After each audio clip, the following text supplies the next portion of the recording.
बागपत से जयंत की पत्नी चारू चौधरी प्रत्याशी हो सकती हैं और गठबंधन में आरएलडी को बिजनौर और बागपत की सीट मिली है। अभी तक आरएलडी अध्यक्ष जयंत ने खुद बागपत सीट से चुनाव मैदान में उतरने की चर्चा की थी। बताया जा रहा है कि बागपत से जयंत को चुनाव लड़ने के लिए कार्यकर्ताओं पदाधिकारियों ने कई बार आग्रह किया, लेकिन जयंत राज्यसभा सदस्य बने रहना चाहते हैं और पत्नी को चुनावी मैदान में उतार सकते हैं। बड़ी खबर, चारू चौधरी बागपत से चुनाव लड़ सकती हैं। ये बड़ी जानकारी। बीजेपी से गठबंधन के बाद आरएलडी में प्रत्याशियों पर मंथन है और चर्चा है कि बागपत से जयंत की पत्नी चारू चौधरी प्रत्याशी हो सकती हैं। गठबंधन में आरएलडी को बिजनौर और बागपत की सीट मिली है और अभी तक आरएलडी अध्यक्ष जयंत के खुद बागपत सीट से चुनाव में उतरने की चर्चा थी। बताया जा रहा है कि बागपत से जयंत को चुनाव लड़ने के लिए कार्यकर्ता पदाधिकारियों ने कई बार आग्रह किया, लेकिन जयंत राज्यसभा सदस्य बने रहना चाहते हैं। पत्नी को चुनावी मैदान में वो उतार सकते हैं।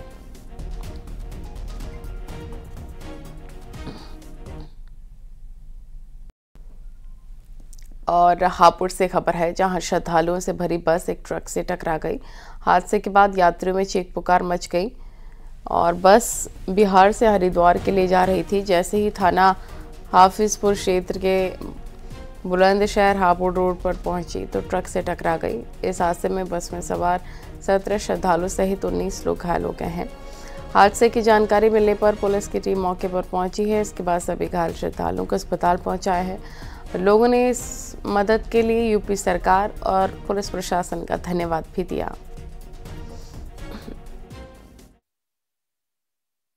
17-18 आदमी हॉस्पिटल में है और मैं सबसे पहले धन्यवाद करना चाहूँगा यहाँ की सरकार की और यहाँ की प्रशासन की कि कॉल करते समय ही 5 मिनट के अंदर 5 एम्बुलेंस लेकर के और तुरंत हम लोग को व्यवस्था किए, हॉस्पिटल पर पहुँचाए। इसलिए यहाँ का प्रशासन को सबसे पहले मैं धन्यवाद करना चाहूँगा। हर चीज़ व्यवस्था हुआ, 5 मिनट के अंदर 5 एम्बुलेंस और सब जितने भी हमारे प्रशासन यहाँ के थे वो टोटल आदमी हम लोग को उठा करके अपने हाथ से उठा करके हॉस्पिटल पहुँचाए। बुलंदशहर में बारातियों से भरी कार नहर में पलट गई। इस हादसे में कार सवार 5 लोगों को रेस्क्यू करके निकाला गया है। इसमें से 3 लोगों की मौत हो गई है और 2 लोग घायल बताए जा रहे हैं, जबकि 3 लोग अभी भी नहर में लापता हैं। एसडीआरएफ की टीम रेस्क्यू में जुटी है। घटना की जानकारी मिलने पर डीएम, एसएसपी समेत जिले के तमाम आला अधिकारी मौके पर पहुंचे हैं। सीएम योगी ने खुद हादसे का संज्ञान लेते हुए मृतकों के परिजनों को 4-4 लाख रुपए मुआवजा देने की घोषणा की है। बताया जा रहा है कि एक ही परिवार के 8 लोग कार में सवार होकर बुलंद से अलीगढ़ शादी समारोह में जा रहे थे। शेरपुर गांव के निवासी थे और एक ही परिवारिक जन थे और वो शादी समारोह में सम्मिलित होने के लिए अलीगढ़ में पेशावा जा रहे थे और रात में जो है उनकी गाड़ी इको गाड़ी थी जो नहर में गिर गई, जिसमें 3 बॉडी हमें रात मिल गई थी। उसका पीएम कराया जा चुका है उन सभी का। 2 लोग सकुशल बच गए थे, ठीक हैं वो, और बाकी 3 की तलाश जारी है। एसडीआरएफ की टीम स्थानीय गोताखोर और स्थानीय ग्रामीणों की मदद से तलाश जारी है। ग्रेटर नोएडा वेस्ट में एक बड़ा हादसा हो गया है। ग्रेटर नोएडा वेस्ट की ब्लू सफायर मॉल की ग्रिल गिरने से हादसा हुआ। 6वें फ्लोर से लोहे की ग्रिल 2 लोगों पर गिर गई, जिसमें दोनों की मौत हो गई है। मरने वालों में एक मॉल में दुकान चलाता था शख्स, जबकि दूसरा उन्हीं के दुकान में हेल्पर का काम करता था। दोनों एस्केलेटर की मदद से 1st फ्लोर की तरफ जा रहे थे, तभी यह हादसा हुआ। जानकारी के मुताबिक वर्कर ने मॉल प्रशासन को ग्रिल के कमज़ोर होने की सूचना दी थी, लेकिन मॉल प्रबंधन ने इस ओर ध्यान नहीं दिया। फिलहाल पुलिस ने आज हादसा जहां हुआ उस एरिया को सील कर दिया है और मामले की जांच की जा रही है। ग्रेटर नोएडा में एक दर्दनाक हादसा हुआ जिसमें 2 युवकों की जान चली गई और इस समय मौके पर ही मौजूद है। आपको सबसे पहले तस्वीरें दिखाएंगे। यहां पर पुलिस के अधिकारी भी मौजूद हैं। साथ में आपको बता दें 2 युवकों की दर्दनाक मौत हो गई। बताया जा रहा है 5वें फ्लोर के ऊपर जो 6ठा फ्लोर है वहां से ग्रिल टूटकर गिरी थी और उस दौरान यह हादसा हुआ जिसमें 2 युवकों की जान चली गई और दोनों युवक जो यहाँ सामने एस्केलेटर से वहां से ऊपर की तरफ बढ़ रहे थे और इस दौरान ये घटना हुई। घटना में दोनों की मौत हो गई और आप देखेंगे यहाँ पर काफी नुकसान हुआ है और ऐसा माना जा रहा है कि अगर नीचे कुछ लोग होते तो ये हादसा बड़ा रूप ले सकता था। लिहाजा यहाँ मॉल में अंदर भी नुकसान हुआ है। कि ब्लू सफायर मॉल में दो चोट लगने से जो ग्रिल गिरी, जैसा कि आप देख रहे हैं 5वीं मंजिल के ऊपर से लोहे की ग्रिल है, उस ग्रिल के गिरने से 2 व्यक्तियों के गंभीर चोट लगी और जिसके परिणामस्वरूप उनकी मृत्यु हो गई। तो ये दोनों कौन थे, कहाँ काम करते थे? इनके बारे में अभी तक जो जानकारी प्राप्त हुई है, दोनों मृतक को नाम, एक का नाम हरेंद्र है, दूसरे का नाम शकील है। ये मूलतः विजयनगर जनपद गाजियाबाद के रहने वाले हैं और इन लोगों के बारे में डिटेल प्राप्त की जा रही है। इनके परिजनों से संपर्क करके जो भी ये तहरीर देंगे तत्काल इसमें अभियोग पंजीकृत कर अग्रिम विधिक कार्रवाई सुनिश्चित की जाएगी। गाजियाबाद में पुलिस और बदमाशों के बीच मुठभेड़ हो गई है। मुठभेड़ में 2 बदमाश गोली लगने से घायल हो गए हैं। पुलिस ने दोनों बदमाशों आमिर और नदीम को गिरफ्तार कर लिया है। ऑटो में बैठकर सवारियों के साथ टप्पेबाजी करने वाले ऑटो गैंग के साथ मुठभेड़ हुई है। आरोपियों से सोने की जेवर, कैश और तमंचा बरामद हुआ। मुठभेड़ साहिबाबाद थाना क्षेत्र के हिंडन चौकी के पास हुई है।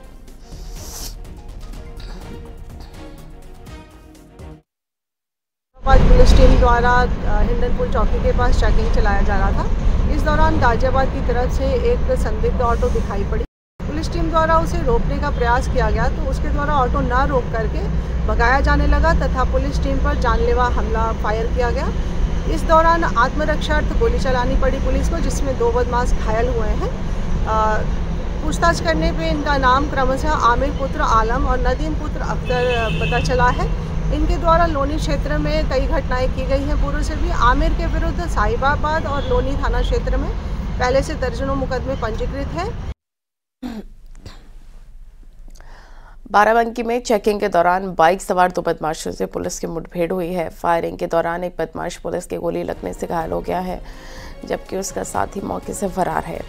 पुलिस ने घायल बदमाश करण को जिला अस्पताल में भर्ती कराया है। मुठभेड़ जैतपुर हैदरगढ़ लिंक रोड पर हुई है। आरोपी के पास से कैश, तमंचा, कारतूस और बिना नंबर की बाइक बरामद हुई। घायल बदमाश करण उन्नाव का रहने वाला है। उसके खिलाफ 1.5 दर्जन से ज्यादा केसेस दर्ज हैं।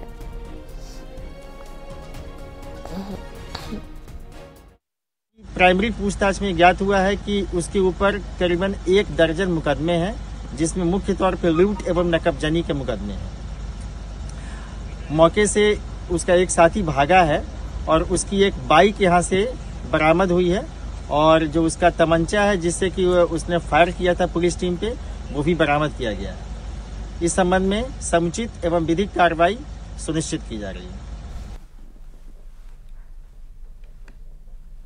और आगरा में गारमेंट्स के शोरूम में भीषण आग लग गई है। ग्राउंड फ्लोर पर ये शोरूम है और उसके ऊपर दूसरे और तीसरे फ्लोर पर परिवार रहता है। आग लगने से परिवार में चीख पुकार मच गई है।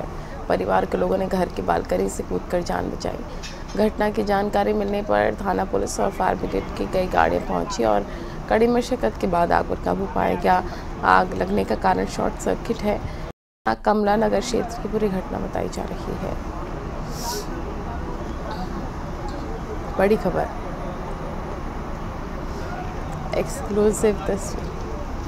एक्सक्लूसिव तस्वीरें आपको इस वक्त हम दिखा रहे हैं।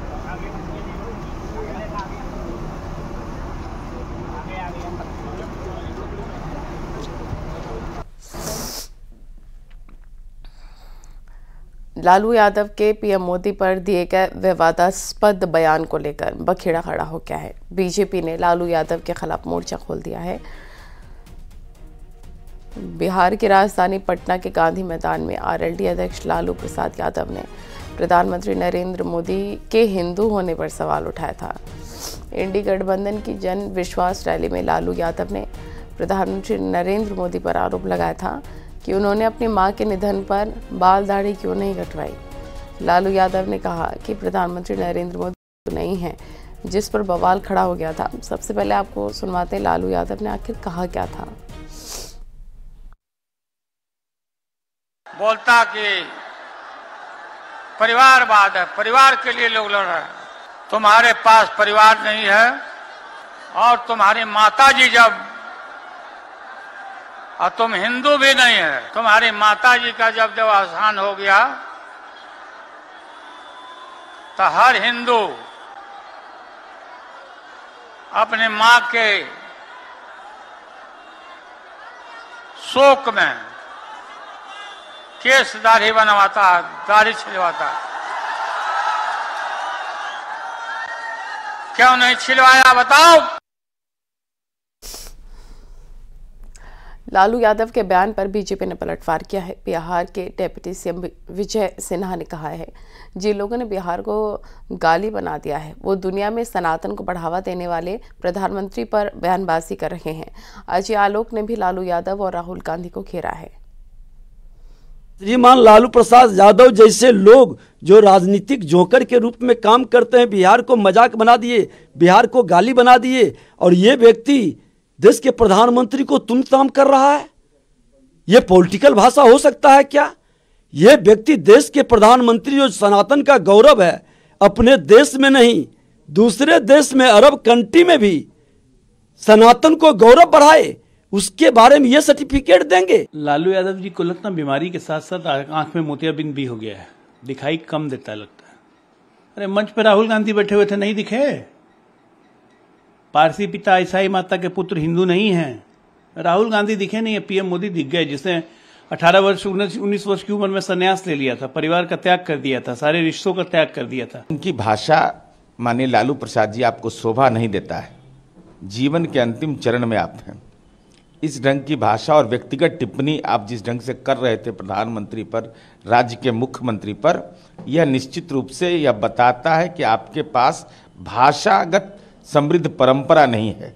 इसी के चलते राजनीति के लंपटीकरण का जो आप पर आरोप लगता रहा है, उसका आज यथार्थ बोध हुआ है। और यहाँ रुकेंगे एक छोटे से ब्रेक के लिए।